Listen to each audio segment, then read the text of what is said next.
នេះអត្ថបទមួយទៀតនិយាយពីកំហុសកំហឹងធ្វើឲ្យអ្នកសម្រេចចិត្តខុសនិយាយជ្រុលជ្រោះនាំឲ្យខូចខាតប្រយោជន៍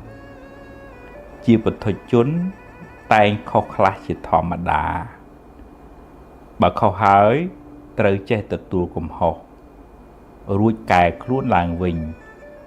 កុំដេកស្ដាយអីងើបឡើងរួចបន្តទៅមុខទៀតអ្នកចេះកែប្រែកំហុសព្រះពុទ្ធចាត់ទុកថាជាបណ្ឌិតជាពុទ្ធជននោះវាមានពេលខ្លះខឹងទប់បានក៏និយាយសម្ដីជ្រុលជ្រោះមិនថាតែញោមនៅគ្រប់គ្រងផ្ទះតែអ្នកបួសហ្នឹងក៏ពេលខ្លះក៏នៅមិនអាចរក្សាចិត្តនឹងបានអញ្ចឹងខុសសុំទោសគេទៅខ្ញុំកណាវជ្រុលជ្រោះមកពេលហើយអញ្ចឹងសុំខមាទោសសុំអភ័យទោសហើយតើកាលណាយើងចេះទទួលកំហុសជាទូទៅដូចថាភាគីម្ខាងទៀតគេស្រាលពីកំហឹងហ្នឹងហើយដែលវាក្តៅវាឆេះខ្លាំងនៅពេលដែលយើងខុសហើយយើងកែយើងកិច្ចកែនិយាយយកត្រូវអាហ្នឹងដូចចាក់សាំងចូលភ្លើងអញ្ចឹងក្តៅហើយតលរកន្លែងចប់អញ្ចឹងទើបអាចធ្វើដំណើរទៅមុខទៀតបើអញ្ចឹងនៅវល់ខឹងគុំស្អប់គ្នានឹងឯងអញ្ចឹងវាខុសសុំទោសឲ្យខ្ញុំវាជ្រុលជ្រោះខ្ញុំទទួលកំហុសនឹងការឆ្គាំឆ្គងរបស់ខ្ញុំមែនអាហ្នឹងហើយយើងកែប្រែខ្លួនទៅអាហ្នឹងបានយើងទៅមុខបានឆ្ងាយកុំដេកអោបកំហុសហ្នឹងនេះអត្ថបទមួយទៀតនិយាយពីស្រមោលអតីតកាលគ្រាន់តែជាស្រមោលរីឯវិបដិសារៈជាបិសាចតាមលងបន្លាចអ្នកតាមពិតអតីតកាលបានរលត់បាត់ទៅហើយកុំក្រឡេកមើលវាញឹកញាប់ពេកបើមានពេលខ្លះវាមកលងអ្នកត្រូវកំណត់ដឹងថាវាជាបិសាចទេវាមិនមែនជាមិត្តអ្នកទេហើយផ្លាស់ចិត្តដូរអារម្មណ៍មកគិតរឿងផ្សេងធ្វើរឿងថ្មីជជែករឿងថ្មីលទ្ធផលក៏បានថ្មីដែរនៅក្នុងធម៌ដូចជាមួយនឹងការអប់រំទូទៅដែរខណៈចិត្តដែលរលត់ទៅគឺបាត់ហើយជាចិត្តក្នុងអតីតលែងមានទៀតហើយប៉ុន្តែការក្តៅក្រហាយកុកចៈក្នុងភាសាអភិធម្មភាសាយើងប្រើរាល់ថ្ងៃហើយវិបដិសារៈឬក៏វិបដិសារីដែលយើងធ្លាប់ដឹងមកអានឹងវាមកតាមអុចយើងឲ្យក្តៅហើយអ្នកដែលមិនបានធ្វើទុកចិត្តត្រូវទំនងគិតទៅពីក្តៅក្រហាយតែពិតរឿងហ្នឹងវាហួសហើយតាបើវាមកម្ដងកំណត់ដឹងថាកុកចៈហ្នឹងវាបដិសារៈហ្នឹងវាជាខ្មោចទេមិនមែនជាមិត្តដែលយើងត្រូវដេកអោបទេអញ្ចឹងតើដូរអារម្មណ៍មកគិតរឿងថ្មីនិយាយរឿងថ្មីធ្វើរឿងថ្មីលទ្ធផលក៏បានថ្មីដែរនេះអត្ថបទមួយទៀតនិយាយពីទោសនៃសង្សារវដ្តអវិជ្ជាធ្វើឲ្យមនុស្សសត្វវិលវល់ក្នុងវដ្តសង្សារនឹងនាំឲ្យធ្វើអំពើខុសឆ្គងដោយកាយវាចាចិត្តបើត្រូវដាក់កំហុសត្រូវដាក់ទោសលើវដ្តសង្សារដែលធ្វើឲ្យសត្វលោកវង្វេងចូលខំប្រឹងសន្សំបុណ្យកុសលដើម្បីជាយានឲ្យបានរួចផុតពីទុក្ខក្នុងសង្សារវដ្តអានឹងក្នុងធម៌ជ្រៅទៅតែអ្នកដែលគ្រប់គ្រងសង្សារវដ្តនេះអវិជ្ជានឹងវាជាមេនៃសេចក្តីទុក្ខគ្រប់បែបយ៉ាងហើយវាបវល់យើងឲ្យជេរឲ្យលួចឲ្យឆក់ឲ្យប្លន់អីទាំងអស់ហ្នឹងហើយទោសហ្នឹងគឺទោសអវិជ្ជាដែលជាអ្នក គ្រប់គ្រងសង្សារវដ្តហ្នឹងចឹងព្យាយាមសំបនសំបញ្ញាដើម្បីជាស្ពានជាស្បៀងធ្វើដំណើរចេញឲ្យផុតពីសង្សារវដ្តហ្នឹងកុំខឹងកុំស្អប់កុំគុំអ្នកណាអីយើងទាំងអស់គ្នានឹងសិតតែជាអ្នកទោសសង្សារវដ្តដូចគ្នាទេនេះអត្ថបទមួយទៀតនិយាយពីអនត្តាបើនិយាយដោយបរមត្ថគ្មានអ្វីជារបស់យើងឬជាខ្លួនយើងទេដែលយើងហៅថាអនត្តារូបក្តីចិត្តក្តី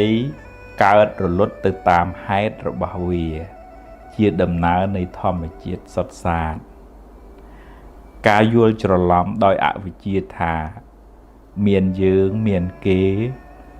នាំឲ្យមានការប្រកាន់ហួងហែងដែលជាហេតុនៃសេចក្តីទុក្ខទាំងឡាយរៀនលះបង់នៅសេចក្តីប្រកាន់ថាមានខ្លួនអ្នកនឹងបានស្រាលពីទុក្ខទាំងពួងនឹងធွာជ្រៅហើយដូចថាសង្ខារស្អីស្អីទាំងអស់រួមទាំងយើងរួមទាំងគេរួមទាំងពិភពលោកខាងក្រៅហ្នឹងវាកើតពីហេតុពេលណាមានហេតុវាដូចជាគៀងដែលមាននៅសល់ប្រេងអញ្ចឹងជាគៀងក៏ឆេះទៅពេលណាអស់ប្រេងក៏រលត់ទៅយ៉ាងណាជីវិតយើងក្តីជីវិតគេក្តីតើមានហេតុទើបអាចនៅបន្តបានឬក៏តើមានហេតុទើបមនុស្សនឹងអាចទៅនិយាយទៅធ្វើល្អធ្វើអាក្រក់ហ្នឹងវាមានហេតុគ្រប់គ្រាន់វាជំរុញមកយើងអាចមករៀនមកស្ដាប់ធម៌នេះបានក៏មានឧបនិស្ស័យនឹងសមមកហើយអ្នកដែលទៅជេរគេនឹងក៏មានឧបនិស្ស័យនឹងសមមកដើម្បីជេរគេហើយនឹងសមបាបថ្មីដោយខ្វះការសែបគប់ខ្វះការពិចារណាជាដើមហើយយើងមានហេតុឧបនិស្ស័យពីអតីតមកបានសែបគប់ល្អទៀតហើយក៏បានស្ដាប់បានរៀនបានយល់អំពី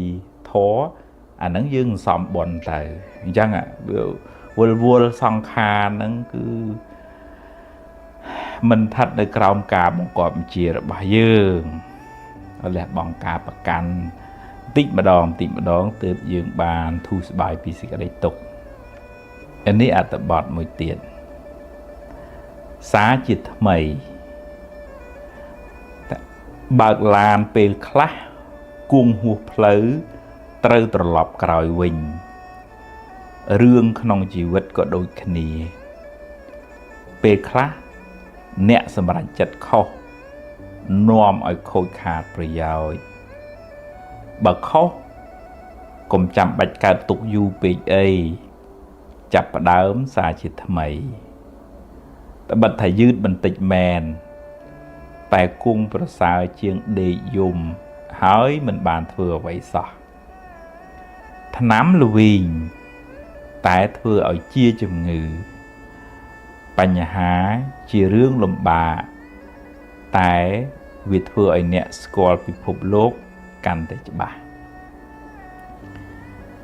អានឹងវាធម្មតាបើញាតិញោមធ្លាប់បើកឡានដឹងឈុលឈួហួសផ្លូវហើយទៅត្រឡប់មកក្រោយវិញទៅយើងទៅឆ្លោះមិនបានបើវាហួសដែរហើយចឹងរឿងក្នុងជីវិតហ្នឹងក៏អញ្ចឹងដែរវាមានពេលខ្លះជ្រុលជ្រោះខូចខាតទៅចឹងកុំដេកកើតទុកយូរពេកអីត្រឡប់ក្រោយចាប់ផ្ដើមម្ដងទៀតអាហ្នឹងទើបវាស្រាលខ្លួនបើយើងនៅអោបហ្នឹងវាធ្ងន់ណាស់ហើយវាកើតទុកខ្លួនឯងនឹងឯងចម្រើនពរញាតិញោមអាត្មានឹងអានសៀវភៅអប់រំចិត្តឈានទៅមុខបាទហើយនឹងជាមួយនឹងការអธิบายខ្លះបាទនេះដល់អត្ថបទមួយនិយាយពីជៀសមិនរួចថាអ្នកណាក៏មានបញ្ហាដែរទៅណាក៏កិច្ចមិនរួចជារឿងធម្មតានៃជីវិតសុខទុក្ខចំណេញខាតជួបប្រត់ជាសច្ចធម៌មិនអាចប្រកែកបានបើជួបហើយប្រឹងដោះទៅ បើដោះហើយដើរទៅមុខទៀតកុំសូវទូលរឿងសំពីងសំពងពេកធ្ងន់ណាស់ទៅមុខមិនឆ្ងាយទេអាហ្នឹងនិយាយពីដូចថារឿងអ្នកណាក៏មានដែរហើយញាតិញោមខ្លះគឺត្អូញត្អែអើយពិបាកណាមិនគោជួបទុកច្រើនជាងគេអាហ្នឹងវាធម្មតាទេវាអ្នកនេះជួបរឿងនេះអ្នកនោះជួបរឿងនោះបើយើងមានសម្ពាយបនច្រើនទៅយើងជួបរឿងល្អច្រើនបើយើងខ្វះបនទៅវាជួបបញ្ហាពិបាកអាហ្នឹងរឿងសត្វលោកហ្នឹងវាសំសម្ពាយកម្មផ្សេងគ្នាអញ្ចឹងអាហ្នឹងវាធ្វើម៉េចដោះស្រាយហើយទៅយើងទៅត្អូញទៅត្អែទៅគេមិនបានជួយអីមករែកពុនទុករបស់យើងបាននេះដែរវាមានតែយើងខំដោះស្រាយខ្លួនឯងនឹងឯងទុកនឹងដូចនាងបដាចាអញ្ចឹងទុកងុនទៅប៉ុន្តែចុងក្រោយលោកប្រឹងឈររឹងប៉ឹងដោះស្រាយបញ្ហាបានជាព្រះអរហន្តតីសាវករបស់ព្រះពុទ្ធទៅហ្នឹងតើថាទទួលស្គាល់ថានឹងជីវិតហ្នឹងវាអញ្ចឹងហើយលះបង់ការប្រកាន់អាហ្នឹងទើបមិនសូវកើតទុកខ្លាំងនេះអត្ថបទមួយទៀតនិយាយពីមិនដូចគ្នាកុំចាំបាច់ប្រៀបធៀបគ្នាអីគេជួបរឿងគេយើងជួបរឿងយើងមិនដូចគ្នាទេម្នាក់សន្សំកម្មមករៀងខ្លួនបើមានកម្មមិនល្អច្រើនក៏ជួបបញ្ហាច្រើនបន្តកន្ទុយគ្នាបើជួបរឿងណាប្រឹងដោះរឿងនឹងទៅបើលំបាកខ្លាំងសុំជំនួយគេខ្លះមកកុំរអ៊ូរទាំច្រើនពេកអីមិនបានអីមកវិញទេបានតែមួម៉ៅថែមហ្នឹងហើយចឹងហ្នឹងគឺថាយើងមិនដូចគ្នាសេចក្តីអធិប្បាយហ្នឹងប្រហែលនឹងអត្ថបទមុនដែរដូចថាអ្នកខ្លះស្គមអ្នកខ្លះថតអ្នកខ្លះមានអ្នកខ្លះក្រអញ្ចឹងវារឿងវាខុសគ្នាអញ្ចឹងយើងមិនបខំឲ្យដូចគ្នាមិនបានទេបខំខ្លាំងកើតទុកកាន់តែខ្លាំងដែរយើងមានតែប្រឹងសាងបុណ្យដើម្បីបានប្រសើរទៅមុខទៀតទេចំណែកនន្ទាគេមិនបានអីមកវិញទេបាទនេះអត្ថបទមួយទៀតនិយាយពីសម្លាប់ខ្លួនគិតមួយផ្លែតយល់ថាខ្លួនអ្នកបានផុតពីទុក្ខហើយតែតាមពិតអ្នកនឹងបន្តរងទុក្ខនៅជាតិខាងមុខបន្តទៀតហើយអ្នកបានបន្សល់ទុកនៅភាពសោកសៅដល់គ្រួសារនិងជាគំរូមិនល្អដល់កូនចៅម្យ៉ាងទៀតការសម្លាប់ខ្លួនមិនមែនជាមធ្យោបាយដោះស្រាយបញ្ហាទេជីវិតតែងជួបបញ្ហាហើយបញ្ហាខ្លះជារឿងដែលអ្នកនឹកស្មានមិនដល់ទៀតផងប្រឹងដោះស្រាយទៅដោះស្រាយបណ្ដើមួយជំហានម្ដងហ្នឹងហើយអាត្មាធ្លាប់ជួបញាតិញោមដែលថាសឹងថាសម្លាប់ខ្លួនគាត់មានរឿងក្នុងគ្រួសារលុយកាក់អីចឹងទៅដល់ពេលគាត់បានស្ដាប់ធម៌គាត់ចាប់ផ្ដើមប្រឈមមុខនឹងរឿងគាត់ទៅជួបនឹងម្ចាស់បំណុលគាត់និយាយពីរឿងក្នុងជីវិតក្នុងគ្រួសារគាត់ក៏ត្រូវគេបោកចឹងទៅគាត់សុំបរគេឲ្យគេជួយទុកពេលឲ្យគាត់ដល់គេយល់គេទុកពេលដោះបំណុលនឹងរហូតបានរួចរាល់ទៅអាហ្នឹងដូចថាគាត់អាចរកផ្លូវបានផុតពីសេចក្តីទុក្ខក្នុងផ្លូវចិត្តហ្នឹងរួចជីវិតមកហើយបានធម៌ហ្នឹងជួយសង្គ្រោះនេះអត្ថបទមួយទៀតហេតុផលបើអ្នកដាំដូងអ្នកនឹងបានផ្លែដូងបើមានហេតុគ្រប់គ្រាន់ផលនឹងកើតឡើង mình ai hàm khọt bàn tề rương rào từng lái sốt tại miền hẹt tớp cả làng bạp cảm chắc nòm ở nẹ chụp rương mình lọ rốt tên ná có kịch mình ruột xôm cùng bởi chẳng nâng phò ấy bụt khía cao tàm hẹt tại trời độ vị thi đỏ sải vinh phê dương thưa ở khỏi dương kích tháo anh bàn sọc cái anh lùi cái bàn ấy vẫn nó phê cầm lang cắm vừa rốt rô mà cha vinh nâng tòa là bàn nâng ai nó phê trong khỏi dương thở từ tua nâng ai phò này cầm nâng nó chẳng dương hộ vị thi đỏ sải vì bùa rương nâng về chia Paul này ở vậy để dương bàn sang vì ở miền bạn nè đặt tổ tuần nào dương chẳng nghe ở đây cứ cam dương chuyện nè rung Paul nâng mọi cả là chẳng chẳng anh nâng dương trời từ tua cam dương nè ở tập bọt mới tiết dây bí ngày rẽ ngày lịch ngày rẽ ngày lết chia đầm nở này thòm mà chiết mình ai hàm khoát bản tề giang nam mình chỉ vượt tay chụp đường lọ khla mình lọ khla chia đường thòm mà đá cái miền này na chia rụi lời bởi chụp đường lọ chặt tục thà chỉ phò bồn bởi chụp đường mình lọ chặt tục thà chỉ phò bạp tới cho hỏi trơ tại hiền bơi chồm bố bà kịch tên ná có kịch mình phọt đài hai bà nẹ mùa màu trán nẹ cả tục có trán đài ngày rìa hành ngày lịch với thòm mà đá miền nẹ nào tôi vừa có phải chỉ bạn không chỉ vẫn nâng chắc về miền Lai về miền Châu hình chắc không chạm bạch tại dưới rồi bây tập pre của bọn chụp đấy về class đạch một vài cùng về class nè sọc chê dạng tay anh đang chỉ đường tầm ná đây chỉ vật phò bồn phò bà chẳng anh đang như cùng cả tục nâng rương pê về to là tu đăng đòi phải nhá ta bồn miến có chụp rương lọ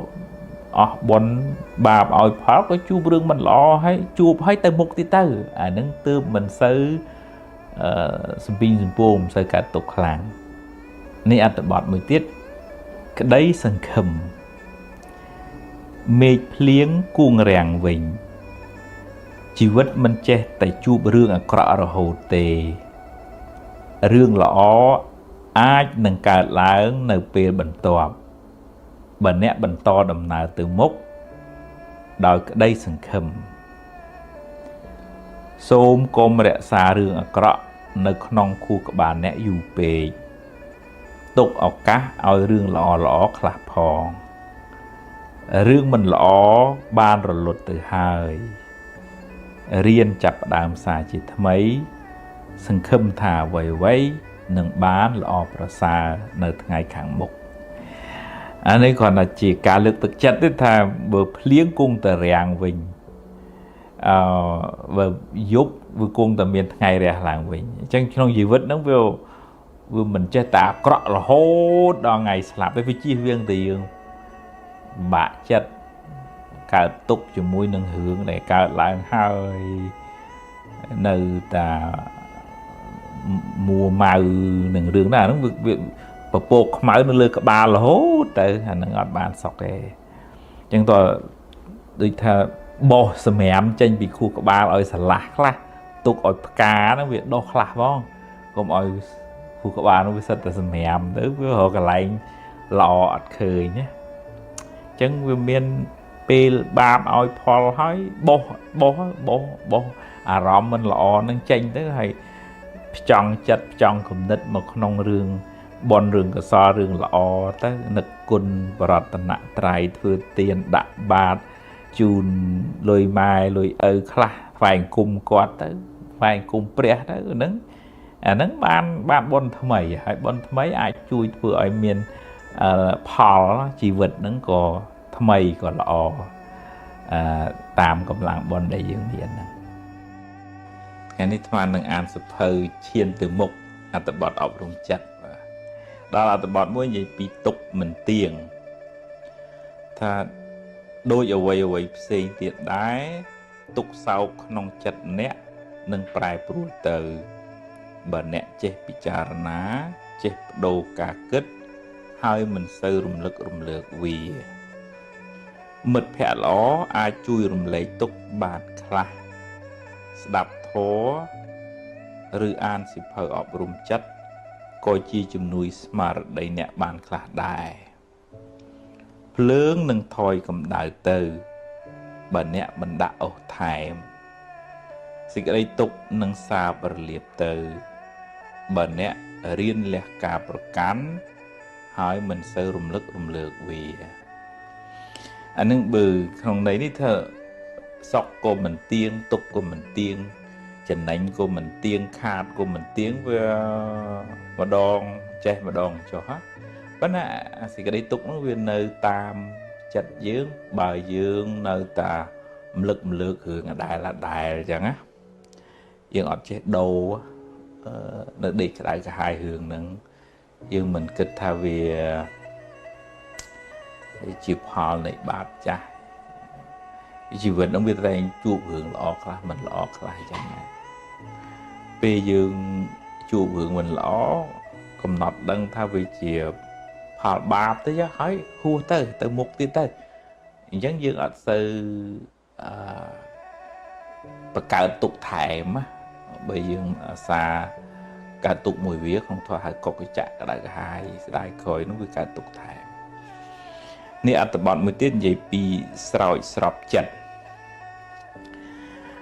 រៀនរលឹកដល់រឿងល្អរឿងបុណ្យកុសលធ្វើឲ្យចិត្តអ្នកបានសប្បាយស្រស់ស្រាយរឿងមិនល្អកុំសូវរំលឹកវាញឹកញាប់ពេកព្រោះវានាំឲ្យក្តៅក្រហាយអ្នកអាចលើកមកសម្រាប់ដាស់តឿនខ្លួនឯងនឹកមិត្តនិងមិត្តភក្តិបានហើយបើរលឹកទៅកើតចិត្តមួម៉ៅត្រូវប្រញាប់ដូរចិត្តទៅគិតរឿងផ្សេងរឿងដែលនាំឲ្យអ្នករីករាយចិត្តវិញចិត្តយើងវាដូចផ្កាអញ្ចឹងបើយើងមិនសូវស្រោចវាក្រៀមវាស្វិតឬក៏បើមានជាតិពុលអីចឹងវាធ្វើឲ្យផ្កានឹងខូចរហូតដល់ស្លាប់ចិត្តបើយើងបដ ாய் ឲ្យវាទៅរឿងក្តៅក្រហាយតាមរឿងក្តៅក្រហាយពេកអានឹងក្រៀមហើយអញ្ចឹងវាតលថាមានពេលរំលឹកដល់អំពើល្អខ្លួនបានធ្វើបុណ្យកុសលបើនឹកដល់អ្នកដទៃក៏នឹកដោយមេត្តាករុណាឃើញគេបានគេមានក៏កើតចិត្តមុទិតាស្រឡាញ់អនុមោទនាត្រេកអរបុណ្យគេទៅអញ្ចឹងវាតិចបើមិនអញ្ចឹងឯងយើងក្តៅនឹងនឹកទៅនៅនេះខឹងនឹកទៅនៅនោះច្នៃណានឹងសិតតែយកភ្លើងមកដុតចិត្តខ្លួនឯងអន្តបទមួយទៀតនេះមិនអាចបង្ខំបើដាំទឹកទាល់តែ100អង្សាទៅពុះបើមិនទាន់ដល់កម្រិតទោះបីអ្នកអង្គុយយំក៏ទឹកមិនពុះដែរបើហេតុមិនទាន់គ្រប់គ្រាន់ផលមិនទាន់កើតឡើងទេអ្នកមិនអាចបង្ខំបានឡើយបើបុណ្យមានការព្យាយាមគ្រប់គ្រាន់ការងារនឹងបានសម្រេចបើខ្វះបុណ្យហើយខ្វះការព្យាយាមទៀតអ្នកនឹងមិនបានសម្រេចដោយបំណងឡើយអានឹងលើថាយើងបខំតាមចិត្តយើងចង់ពេកវាកើតទុកយើងណាអានឹងដូចបខំឲ្យកូនប្រសូតមកតដល់ថ្ងៃទៅវះទៅកាត់ទៅវាគ្រោះថ្នាក់ទៅពេលខ្លះឬក៏បខំឲ្យដល់មកឆាប់វាតក់ខលវាកើតទុកអញ្ចឹងវាតើថាយើងគិតទៅហ្នឹងហើយបុណ្យមិនតាន់គ្រប់អញ្ចឹងវាមិនតាន់បានហើយផឹងទៅហើយបើបានឧទាហរណ៍ថាចង់បាន100បានតែ70 80ហ្នឹង តែមិនយ៉ាងហ្នឹងវាបានប៉ុណ្ណឹងបនយើងមានប៉ុណ្ណឹងអាហ្នឹងយើងមិនសូវកើតទុកទេនេះមួយទៀតនេះអត្ថបទនេះនិយាយពីអត់ទោសឲ្យខ្លួនឯងកុំបន្ទោសខ្លួនឯងច្រើនពេកអ្នកមិនចង់ខុសមិនចង់អាក្រក់ទេតែអកុសលទាញឲ្យដើរផ្លូវខុសណាស់ហើយចុះចាត់ទុកជាផលបាបចាស់ទៅចុះរៀនលើកលែងទោសឲ្យខ្លួនឯងផ្ដល់ឱកាសឲ្យខ្លួនឯងជាលើកទី2អ្នកនឹងបានប្រសើរជាងមុនព្រោះអ្នកមានបទពិសោធន៍ច្រើនជាងមុនអានេះអ្នកខ្លះងាយនឹងអត់ឱនឲ្យអ្នកដទៃប៉ុណ្ណាពិបាកលើកលែងទោសឲ្យខ្លួនឯងហ្នឹងក៏ជារឿងមួយត្រូវពិចារណាដែរថាវាធម្មតាពុទ្ធជនវាខុសខ្លះដោយអង្គលីមៀលអញ្ចឹងមុននឹងបានត្រាស់ជាព្រះអរហន្តដើរកាប់គេស្លាប់អស់រាប់ពាន់អ្នកអញ្ចឹងទៅហើយបើមិនព្រមអត់ទោសឲ្យខ្លួនឯងវាស្ពាយអាទោសកំហុសក្តៅក្រហាយហ្នឹងវាក្តៅហើយយើងធ្វើឲ្យអត់កើតទេអញ្ចឹងអូខេឥឡូវរឿងហ្នឹងវាហួសហើយខ្ញុំទៅមុខទៀតយើងនៅតែសុំទោសយើងនៅតែធ្វើអ្វីមួយដើម្បីលុបលាងយើងទៅលុបលាងបាបហ្នឹងមិនបានទេប៉ុន្តែធ្វើអំពើល្អដើម្បីតាំងចិត្តថាអំពើល្អហ្នឹងជាការសងនៅអ្វីដែលជាការខុសឆ្គងវិញអញ្ចឹងយើងមិនអាចទៅលុបបាបចាស់បានទេប៉ុន្តែយកការស្ដាយហ្នឹងស្ដាយក្រោយហ្នឹងទៅជាការប្រព្រឹត្តអំពើល្អឲ្យបានប្រសើរយើងក្នុងន័យសាមញ្ញថាជាការលុបលាងកំហុសហ្នឹងណាប៉ុន្តែបើក្នុងន័យកម្មបាបបនបាបចាស់គឺបាបចាស់អំពើល្អដែលយើងធ្វើថ្មីអាហ្នឹងជាបនថ្មីយើងផាំងសាល្អទៅព្រះពុទ្ធព្រះអង្គសរសើរអ្នកដែលដឹងខ្លួនខុសហើយធ្វើល្អហ្នឹងព្រះអង្គប្រៀបដូចជាប្រច័នចេញផុតពីពពកអញ្ចឹងនេះនិយាយពីលើកលែងឲ្យអ្នកដតីអ្នកអាចចំណាំមនុស្សដែលធ្វើបាបអ្នកចាំល្បិចដែលគេបោកប្រាស់អ្នកកុំឲ្យគេបោកបានទៀតតែអ្នកគួរលះបង់កំហឹងនៅក្នុងចិត្តអ្នក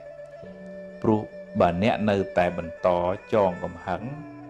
អ្នកនឹងបន្តដុតខ្លួនឯងពេលអ្នកលើកលែងទោសអ្នកបានរួចផុតពីភ្លើងកំហឹងអ្នកបានធូរស្រាលពីសេចក្តីទុក្ខអាហ្នឹងដូចថាយើងនៅតែចំណាំថាមនុស្សហ្នឹងមានល្បិចយើងនៅចាំអញ្ចឹងហើយគេបោកមិនយើងនៅចាំអញ្ចឹងប៉ុន្តែយើងដូចថាយើងអាចរៀនទម្លាក់កំហឹងការចងគំនុំហ្នឹងអាហ្នឹងយើងបានធូរហើយបើយើងចងកំហឹងគេគ្រប់គ្នាយើងកើតទុកច្រើនណានេះអត្ថបទមួយទៀតនិយាយពីបន្ថយភ្លើងថាភ្លើងនឹងថយកម្ដៅបន្តិចម្ដងតាមពេលវេលាដែលកន្លងហួសទៅបើអ្នកមិនដាក់អុសថែមទុកសោកទាំងឡាយនឹងរសាយបាត់បន្តិចម្ដងតាមពេលវេលា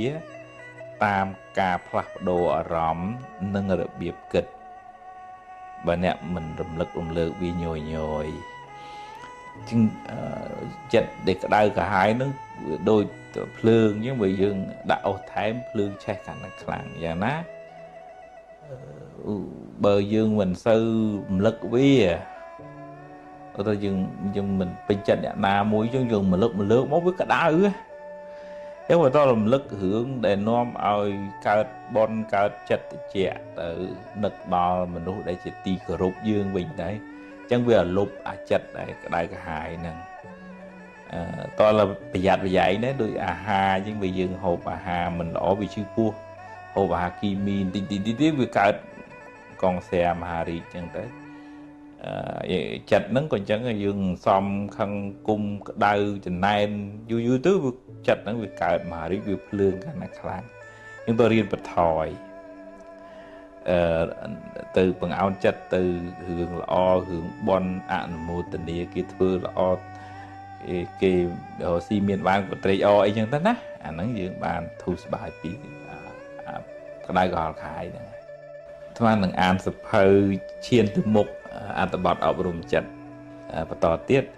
đỏ tập bọt mới gì pi prom tam hạt cục giang sắp tới miền hạt rồi bà vì tớp cả làngประชมមុខដោះស្រាយដោយស្មារតីគុំអូនតែពេកអីកម្មយើងទេដោះហើយដើរទៅមុខទៀតគុំស្ពីរឿងតាមខ្លួនច្រើនពេកហ្នឹងវារឿងក្នុងជីវិតនេះវាអត់មានរឿងណាចៃដន្យទេវាមានហេតុគ្រប់គ្រាន់ដូចថាកូនវា9ខែ10ថ្ងៃឬក៏អ្នកខ្លះ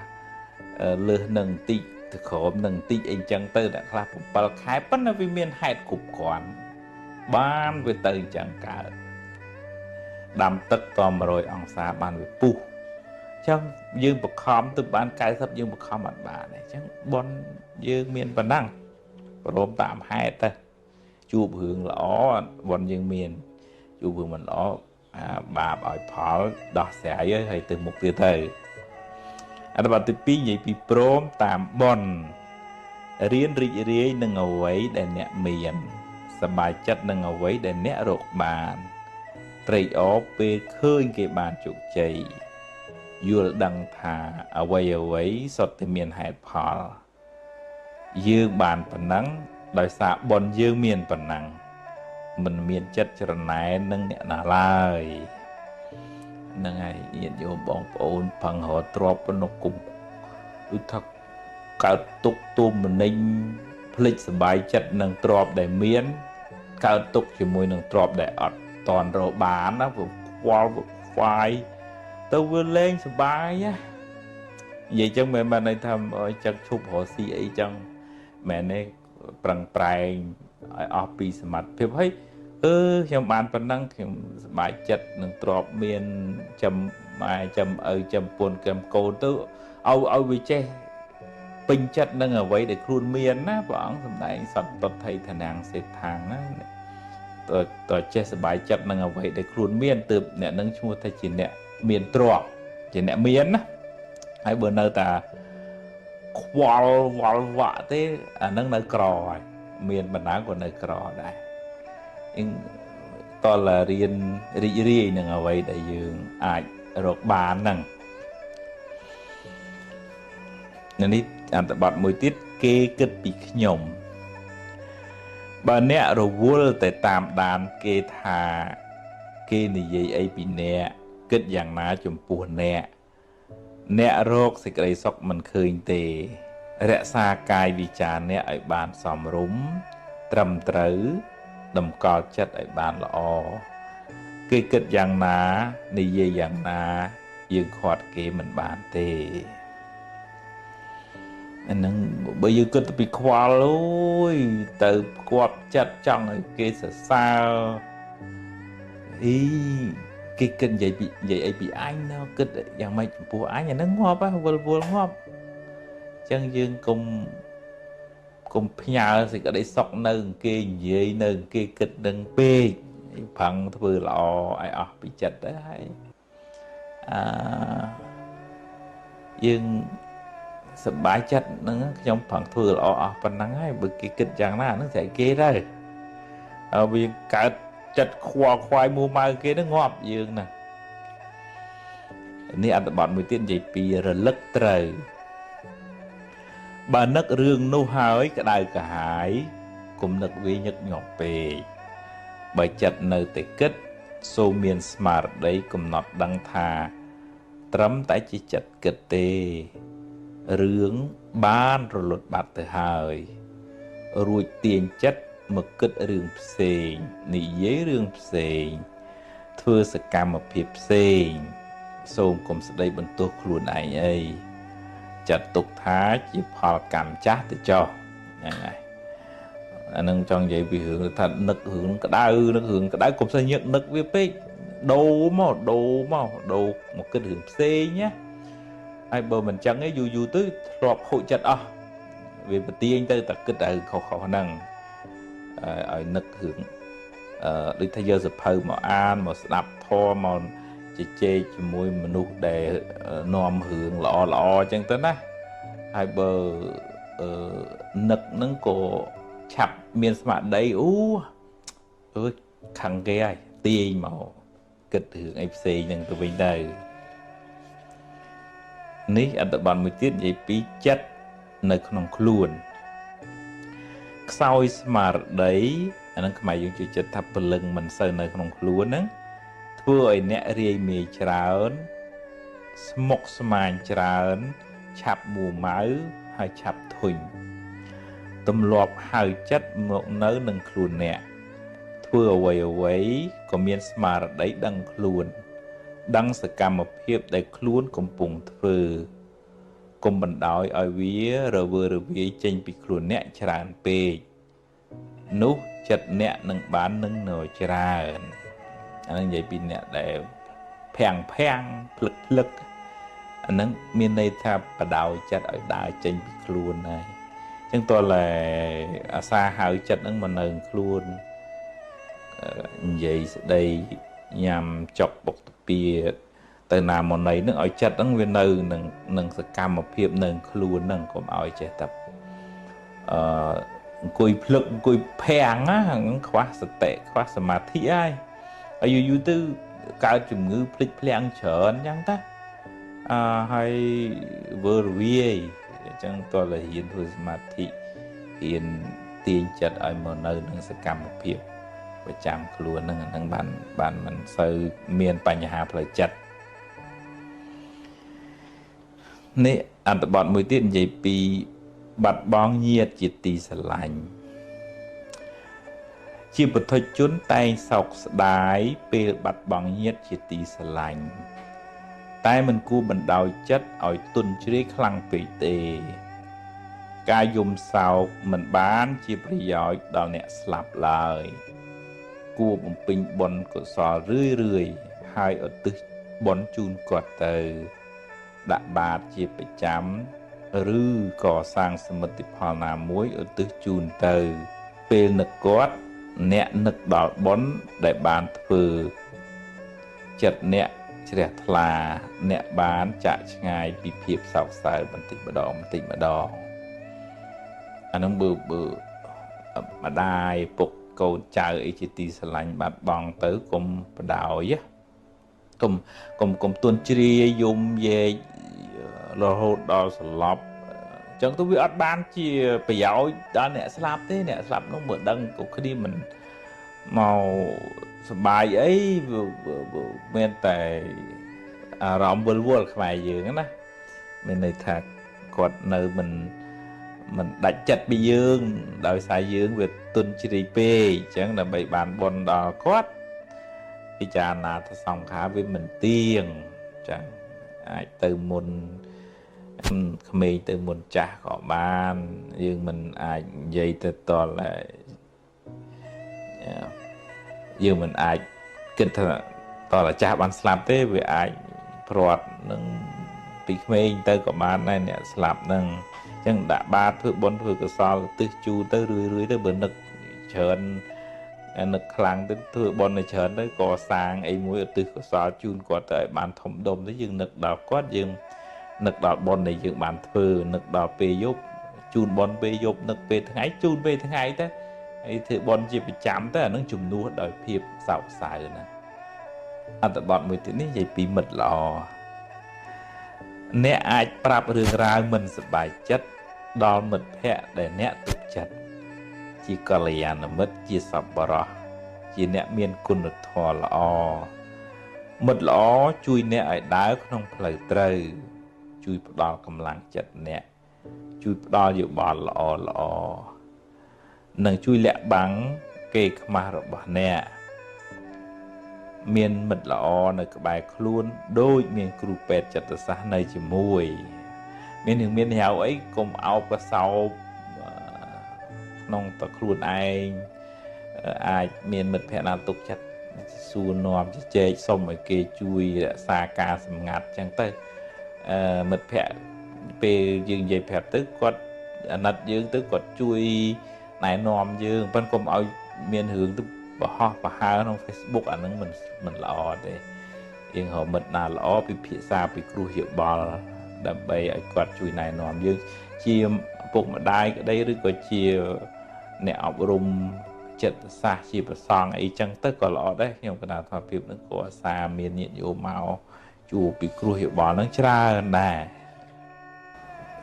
ស្មាននឹងអានសភៅអប់រំចិត្តឈានទៅមុខបន្តទៀតក៏ដល់អត្ថបទមួយនិយាយពីគេងថារវល់ការងារប៉ុណ្ណាលំបាកចិត្តប៉ុណ្ណាក៏មិនត្រូវភ្លេចគេងដែរព្រោះការគេងមិនបានគ្រប់គ្រាន់មានផលប៉ះពាល់ខ្លាំងដល់សុខភាពផ្លូវកាយផងសុខភាពផ្លូវចិត្តផងរក្សាចិត្តអ្នកឲ្យស្ងប់ផ្អាកគិតមួយរយៈសិនចាំស្អែកចាំគិតតទៅទៀតលើកដៃប្រណម្យអ្នកមស្ការព្រះរតនត្រ័យហើយរៀនផ្សាយមេត្តាចិត្តឲ្យខ្លួនឯងផងឲ្យសពសត្វផងនឹងឯងញាតិញោមពេលខ្លះបាក់ចិត្តគេអត់លក់ឈឺទាំងកាយឈឺទាំងចិត្តអញ្ចឹងការងាររវល់បណ្ណាពិបាកចិត្តអីមិនមកមានពេលសម្រាប់បើថ្មជូនយោបល់ហើយយើងគោរពពុទ្ធសាសនាអញ្ចឹងគឺយើងរំលឹកគុណបរតនត្រ័យនមស្ការអ្នកមោពុទ្ធស័ក្តិអ្នកមោធម្មស័ក្តិអ្នកមោសង្ឃស័ក្តិសូមថ្វាយបង្គំចំពោះព្រះពុទ្ធព្រះធម៌ព្រះសង្ឃចិត្តឲ្យមូលអញ្ចឹងអ្នកមោពុទ្ធស័ក្តិអ្នកមោធម្មស័ក្តិអ្នកមោសង្ឃស័ក្តិសូមថ្វាយបង្គំចំពោះព្រះពុទ្ធព្រះធម៌ព្រះសង្ឃមូលយើងសូត្រមុនពេលគេង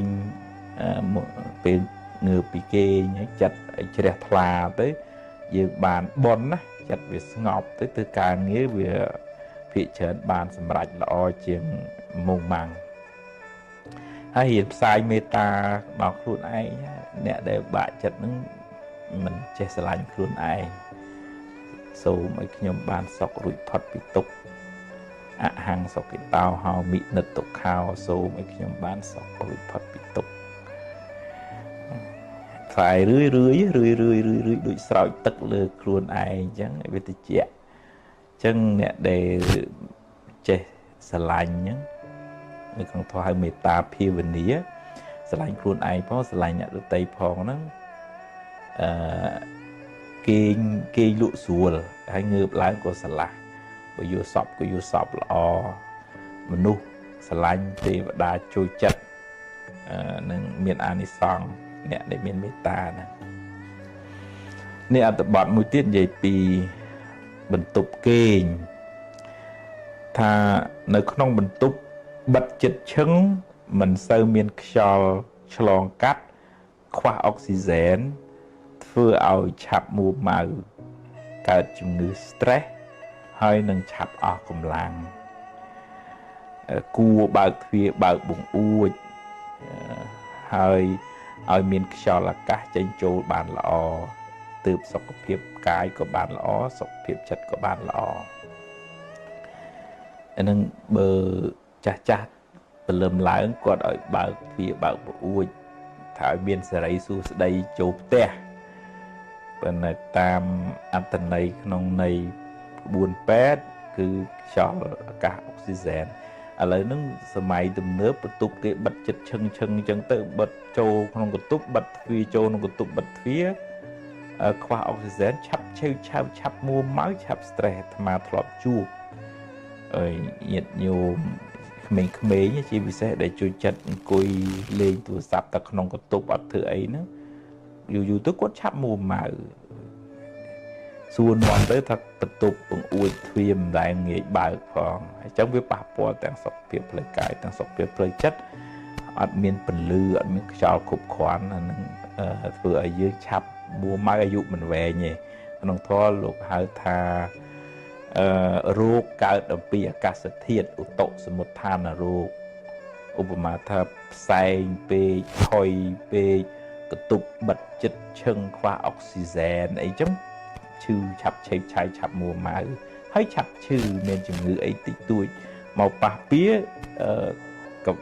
កាយនឹងអត់មានអីការពារខ្លួនទេឆាប់ទទួលរងជំងឺ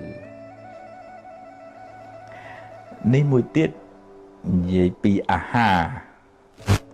អត្ថបទហ្នឹងនិយាយថាកុំបរិភោគច្រើនពេកទំពាឲ្យម៉ត់ល្អញ៉ាំឲ្យទៀងពេលហើយញ៉ាំអាហារសុខភាពហើយញ៉ាំហើយកុំឲ្យអង្គុយឬគេងភ្លាមគួរដើរខ្លះដើម្បីឲ្យអាហាររលាយល្អកុំញ៉ាំពេលល្ងាចច្រើនពេកព្រោះមិនសូវចាំបាច់នឹងធ្វើឲ្យឡើងទម្ងន់ពិបាកចិត្តសូមកុំពិសាគ្រឿងស្រវឹងព្រោះវាធ្វើឲ្យពុលថ្លើមនាំឲ្យប្រព័ន្ធការពាររាងកាយចុះខ្សោយចុងក្រោយ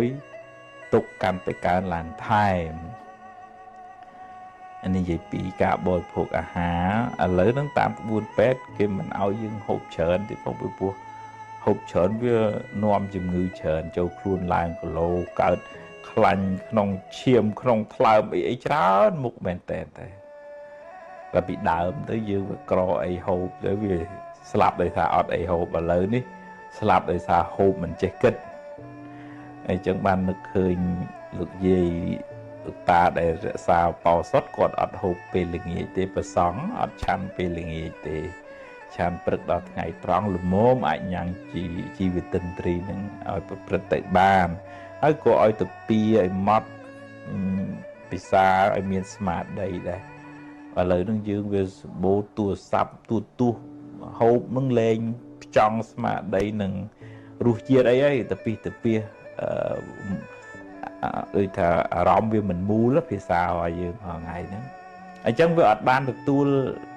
សារធាតុចិញ្ចឹមរាងកាយអីត្រឹមត្រូវវាបែកអស់ហើយអញ្ចឹងតើយើងមានស្មារតីហើយកុំ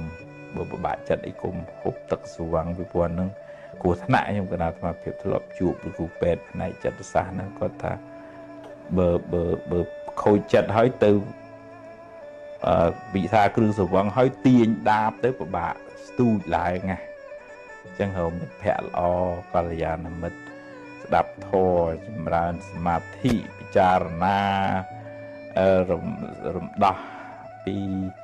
ទុកសោកនឹងរំសាយបន្តិចម្ដងទៅយើងបានធូរដើរក្នុងផ្លូវត្រូវខ្ញុំគណៈថាពេលនឹងអានសភៅឈានទៅមុខសភៅអប់រំចិត្តបន្តទៀតបាទនេះដល់អត្ថបទមួយនិយាយពីរឿងហាត់ប្រាណជួយបង្ការជំងឺច្រើនប្រភេទដូចជាជំងឺដាច់សរសៃឈាមខួរក្បាលគាំងបេះដូងកាត់បន្ថយstress ហើយជួយពង្រឹងប្រព័ន្ធការពាររាងកាយហើយជួយបង្កើនការចងចាំទៀតផងហ្នឹងតាមក្បួនពេទ្យណាបើមិនធ្វើអ្វីធំដុំទេក៏ត្រូវដើរយ៉ាងហោចណាស់ក៏បាន30នាទីក្នុងមួយថ្ងៃដើម្បីបញ្ចេញញើសបញ្ចេញជាតិពុលពីខ្លួននាំឲ្យសុខភាពកាយក៏ប្រសើរសុខភាពចិត្តក៏ល្អអានេះបើប្រៀបធៀបនៅក្នុងធម៌និយាយពីរឿងដើរចង្ក្រមហើយបើសម្រាប់ជីវភាពជាប្រសង់ដែលបិណ្ឌបាតពីវិចលនាតាមក្បួនពេទ្យក៏អញ្ចឹងខ្ញុំក៏បានស្មារតីអានអត្ថបទរបស់អ្នកស្រាវជ្រាវហ្នឹងគឺយ៉ាងហោចដើរមួយថ្ងៃ30នាទីដើម្បីជួយឲ្យចលនាឈាមប្រព័ន្ធសរសៃសូររាងកាយហ្នឹងវាថាវាមិនងាប់វាមានចលនាដំណើរការបានល្អម៉ាស៊ីនហ្នឹងវាដំណើរការបានល្អអញ្ចឹងក្នុងធម៌ថាការប្រើអរិយាបថមិនស្មើនឹងជាហេតុនាំឲ្យមានជំងឺអាហ្នឹងវាត្រូវនឹងពេទ្យដែរពេទ្យគេមកឲ្យយើងធ្វើការអីរហូតអត់ងើបអត់ហាត់ប្រាណអីសោះក៏នាំឲ្យឈឺដែរអត្ថបទនិយាយមួយទៀតនិយាយពីរឿងទូរស័ព្ទតែកាត់បន្ថយខ្លះក៏ល្អព្រោះ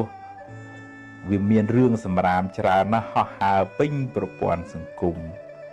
ម្យ៉ាងទៀតវារំខានដំណេកនិងពេលវេលារបស់អ្នកផ្ទាល់ហើយវាអាចប៉ះពាល់ដល់សុខភាពកាយផងសុខភាពចិត្តផងអានសៀវភៅធម៌ស្ដាប់ធម៌ធ្វើសមាធិបញ្ចេញសកម្មភាពផ្លូវកាយខ្លះកុំលក់ខ្លួនឲ្យទូរស័ព្ទច្រើនពេកហើយក៏កុំសូវតាមដានរឿងអត់ប្រយោជន៍ច្រើនពេកដែររឿងនេះរឿងទូទាំងសកលលោកហើយមិនមែនប៉ះពាល់តែក្មេងទូចទេមនុស្សធំហ្នឹងក៏ប៉ះពាល់ខ្លាំងណាស់ដែរជាពិសេសប៉ះពាល់ដល់ដំណេកជួយចិត្តតែមើលយូរម៉ោង1ម៉ោង2បានគេងខូចខូចសុខភាពទាំងកាយទាំងចិត្តមុខមិនស្រស់ចុះបើគេមិនគ្រប់ផងធ្វើម៉េចមុខស្រស់បានហើយរឿងវាច្រើនណាស់វារឿងល្អនឹងក៏មានអាមិនល្អនឹងគូតពីអញ្ចឹងបើមិនកំណត់ខ្លួនឯងទេគ្រោះថ្នាក់អញ្ចឹងតើបិទតែ notification ណាដែលមិនចាំបាច់ហ្នឹង leave ទៅ group ណាដែលអត់បានការហ្នឹងកុំសូវទិញតុងវារំខានផ្លូវចិត្តយើងខ្លាំងមែនតើហើយ app ណាដែលអត់ចាំបាច់លុបចោលកុំឲ្យវាមករំខានយើងណា notification ហ្នឹងគ្រោះថ្នាក់ណាស់ខ្ញុំគណៈស្មារតីផ្ទាល់ហ្នឹងមិនសូវមានទេហើយបើ notification បើកតា app ណាឬក៏ group ណាដែលចាំបាច់ទេ group ណាដែលមិនចាំបាច់ leave ឬក៏ ignore ចោលហ្មងព្រោះវារំខានមែនតើ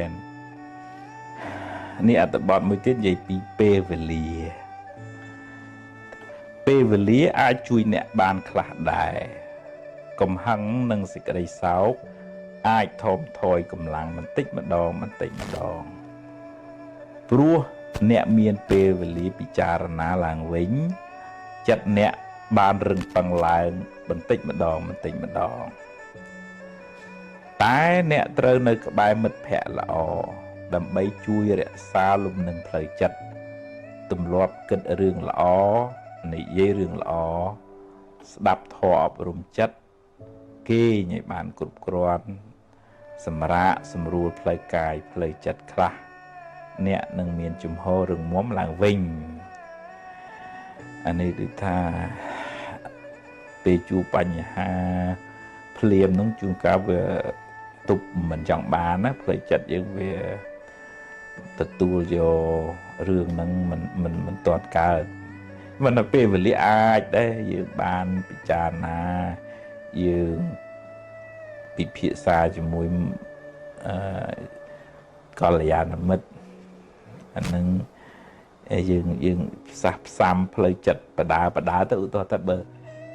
ពុកម្ដាយបាត់បង់ជីវិតចឹងចាស់ហើយយើងធ្វើបន់ជំនួសដូចថាយើងបើយើងដេកសោកសៅទៅក៏មិនបានអីចឹងធ្វើបន់នៅទិសកសលដាក់បាតទៅចឹងយើងនឹកដល់ពុកម្ដាយយើងបានធ្វើបន់ជូនគាត់រឿយទៅយូរទៅវាដូរអាភាពសោកសៅហ្នឹងណានេះអត្ថបទមួយទៀតនិយាយពីនៅឲ្យឆ្ងាយតែកុំសូវនៅក្បែរមនុស្សឧស្សាហ៍នាំរឿងក្តៅក្រហាយរំលឹករឿងមិនសប្បាយចិត្តព្រោះវាអាចទាញអ្នកឲ្យរើជំងឺចាស់ឡើងវិញព្យាយាមរកមិត្តឬសមាជិកគ្រួសារណាជាមនុស្សវិជ្ជមានជាអ្នកចេះដឹងយល់ពីទឹកចិត្តអ្នកមិត្តភក្តិមានឥទ្ធិពលខ្លាំងលើផ្លូវចិត្តអ្នកអានឹងប្រយ័ត្នប្រយែងណានៅក្នុងធម៌ព្រះអង្គឲ្យយើងជៀសឆ្ងាយពីបាបប្រមិតអីទៅចេះតែនាំរឿងក្តៅក្រហាយអ្នកនេះចេះអ្នកនោះចុះវាធ្វើឲ្យយើងជួលច្បល់ខឹងតាមគេអីចឹងដែរហើយយើងលួងខូចពេលវេលាខូចចិត្តជាមួយគេហ្នឹងហើយចឹងតើប្រយ័ត្នប្រយែងបទជនយើងវានៅចិត្តហ្នឹងវាងាយនឹងគេអស់ទាញបានណាតើនៅជាមួយនឹងអ្នកណាដែលថាចិត្តនឹងធឹងល្អ មានវិជ្ជមាននៅក្នុងខ្លួនស្មាននឹងអានសភៅឈានទៅមុខសភៅអប់រំចិត្តបន្តទៀតបើនេះដល់អត្ថបទមួយនិយាយពីសតិស្មារតីមានស្មារតីក្នុងខ្លួនជាប្រចាំសង្កេតមើលសកម្មភាពផ្លូវកាយដេកដើរឈរអង្គុយនិយាយស្ដីស្លៀកពាក់រៀនហៅចិត្តឲ្យមកនៅក្នុងខ្លួនកុំបណ្ដោយឲ្យវាហោះហើរទៅក្រៅច្រើនពេករៀនតាមដានចិត្តអ្នកជាប្រចាំចិត្តល្អចិត្តមិនល្អត្រូវមានសតិដឹងថាគ្រាន់តែជាចិត្តកើតហើយរលត់ទៅវិញរៀនលះបង់ការប្រកាន់បើស្មារតីនៅក្នុងខ្លួនអ្នកច្រើនចិត្តមិនសូវរវើរវាយទេអានេះអ្នកដែលបដោយចិត្តឲ្យគិតច្រើនទៅកើតជាជំងឺដូចថារៀងភ្លឹកភាំងព្រលឹងអត់នៅខ្លួនទេចឹងបាននៅក្នុងធម៌ឲ្យយើងមានស្មារតីនៅនឹងសកម្មភាពដេកដើរឈរអង្គុយកុំឲ្យភាំងទៅអង្គុយទៅឯណាចិត្តហ្នឹងឲ្យបើបដោយយូរទៅខូចសតិហើយមានវិបត្តិផ្លូវចិត្តហើយហាមគាត់លែងបានអញ្ចឹងបានតលមានស្មារតីហៅចិត្តនឹងត្រឡប់មកវិញអានឹងជាបច្ចេកទេសធ្វើសមាធិហ្នឹងមានពេលទៅរៀនសមាធិដើម្បីជួយទាញស្មារតីមកវិញអត្ថបទមួយទៀតនិយាយពីពេទ្យចិត្តសាស្ត្រថាបើពិបាកចិត្តខ្លាំងតាមតឹងផ្លូវចិត្តខ្លាំងរហូតដល់ថ្នាក់គេងលែងលក់ត្រូវទៅរកពេទ្យចិត្តសាស្ត្រជួយកុំខ្លាចគេថាកុំខ្មាស់អៀនព្រោះបើទុកយូរទៅអ្នកនឹងមានបញ្ហាធ្ងន់ពិបាកព្យាបាលថ្នាំពេទ្យជាជំនួយពីខាងក្រៅរីឯព្រះធម៌ជួយព្យាបាលពីខាងក្នុងអាហ្នឹងបើដូចថាទប់ទល់លែងបានគេលែងលក់វល់វក់ហ្នឹងត្រូវតែថ្នាំជួយហើយបើមិនចឹងទេធ្ងន់ហើយកុំអៀនកុំខ្មាស់កុំខ្លាចគេថានេះឈួតទេទៅពេទ្យមនុស្សយើងទាំងអស់គ្នាបើក្នុងធម៌មែនតែនទៅបុថុជននឹងសិតតែមានកិលេសនៅឈួតទាំងអស់គ្នាហ្នឹងក្នុងន័យធម៌ណាក្នុងន័យសាមញ្ញអានឹងរឿងផ្សេងប៉ុន្តែឲ្យតែនៅមានកិលេសហ្នឹងវាសិតតែនៅពាលធម៌ជាពាលហ្នឹងនៅក្នុងខ្លួនយើងទាំងអស់គ្នាហ្នឹងនេះអត្ថបទមួយទៀតនិយាយពីព្រះសង្ឃក៏អាចជួយសម្រួលផ្លូវចិត្តអ្នកតាមរយៈព្រះធម៌ផងដែរមូលហេតុនៃសេចក្តីទុក្ខគឺការជាប់ជំពាក់ប្រកាន់ហួងហែងច្រើនបើចង់បន្ថយសេចក្តីទុក្ខពីចិត្តអ្នកត្រូវរៀនទទួលស្គាល់ការពិតហើយរៀនកាត់បន្ថយការប្រកាន់ហួងហែងហ្នឹងយើងជាប់នឹងអីយើងកើតទុកនឹងរបស់ហ្នឹងយើងស្រឡាញ់កូនពេលកូនប្រត់ទៅក៏យំសោកយើងស្រឡាញ់ទ្រព្យរបស់ហ្នឹងពេលរបស់ហ្នឹងបាត់បង់ទៅក៏យំសោកស្រឡាញ់គ្រួសារហ្នឹងវាដោយកាមឆន្ទៈលោភៈវាធ្វើឲ្យយើងកើតទុកនឹងឯងនៅក្នុងអរិយសច្ចធម៌ហ្នឹងតើរៀនកំណត់ដឹងការពិតនៃសង្ខារកើតរលត់ដោយអំណាចនៃហេតុអញ្ចឹងពេលណាអស់ហេតុសង្ខាររលត់ទៅយើងខាត់មិនបានទេទាំងសង្ខារគេទាំងសង្ខារយើងហ្នឹងមិនទៀងមិនទាត់ត្រូវប្រែប្រួលទៅអញ្ចឹងកំណត់ដឹងដោយបញ្ញាមិនសូវមានទុក្ខខ្លាំងទេបើអ្នកដែលប្រកាន់ហួងហែងជាប់ជំពាក់ខ្លាំងពេលព្រាត់នឹងទុក្ខក៏ខ្លាំងដែរ